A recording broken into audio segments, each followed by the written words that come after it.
ओम शांति मनीष जी। ओम शांति। तो आज हमारे साथ डीडी न्यूज़ के कंसल्टिंग एडिटर हैं दिल्ली से मनीष वाजपेयी जी।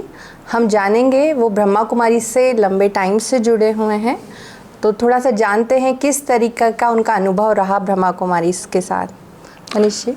ज्योति बहन, सबसे बड़ी बात तो ये है कि ब्रह्मा कुमारीज संस्था के बारे में जितनी बात करें उतना कम है। उसकी वजह ये है कि जब आप भौतिक रूप से आप उन्नति करते हैं तो आध्यात्मिक रूप से उतनी उन्नति करना आवश्यक है।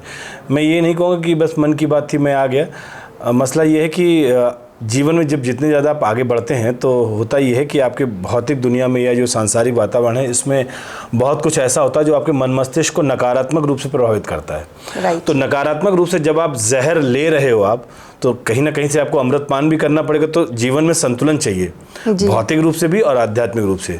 तो इस वजह से, और उसमें मेरे लिए एक प्लस पॉइंट ये रहा कि मेरे परिवार मतलब मेरी माता जी और मेरी सिस्टर्स जो है ना वो ज्ञान में चल रही थी।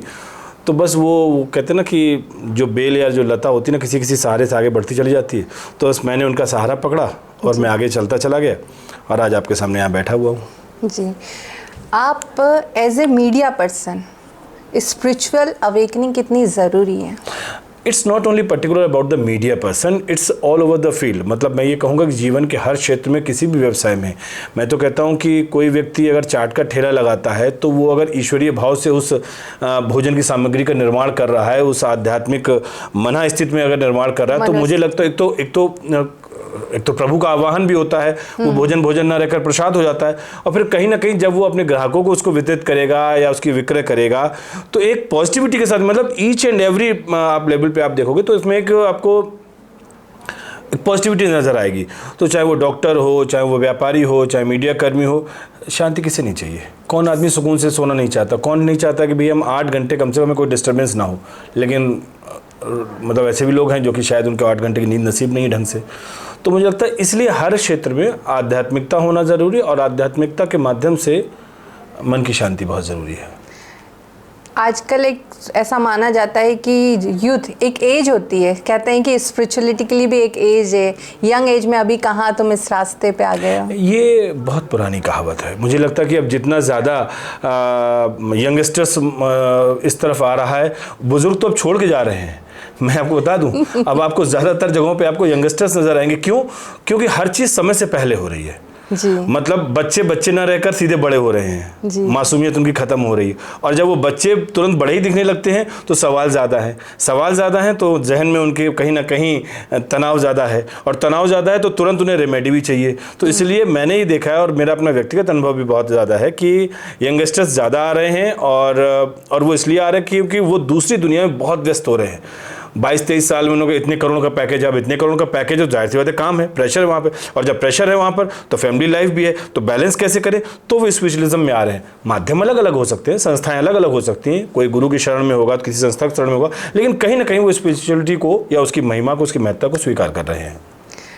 आपके जीवन में कोई ऐसा फेज जहां अचानक से आप स्पिरिचुअल अवेक हुए और आपकी जीवन बिल्कुल परिवर्तन हो गया? मैं ये तो नहीं कहूँगा अचानक से, ये सने सने धीरे धीरे करके धीरे धीरे जीवन में प्रवेशता आती चली गई और हम बढ़ते चले गए। और ये तो एक ऐसा सफ़र है जो चल रहा है। और अगर आप अनुभव की बात करेंगे तो नित्य प्रति आज मैं आपके सामने बैठा हुआ हूँ तो ये भी मेरा एक अनुभव है, क्योंकि विधि के विधान ने कुछ ऐसा रचा कि मैं कहीं और था, मैं कहीं और आया और आज आपके सामने बैठा हुआ हूँ।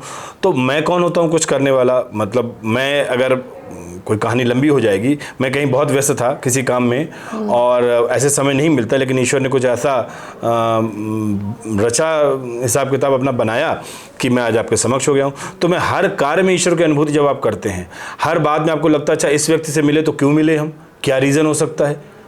भाई हमारा उसको कोई कनेक्शन है ही नहीं। तो मैं समझता हूँ ये ईश्वर को कोई इशारा है, इसको कोई बड़ा काम इसके साथ माध्यम से इसके साथ मिलके।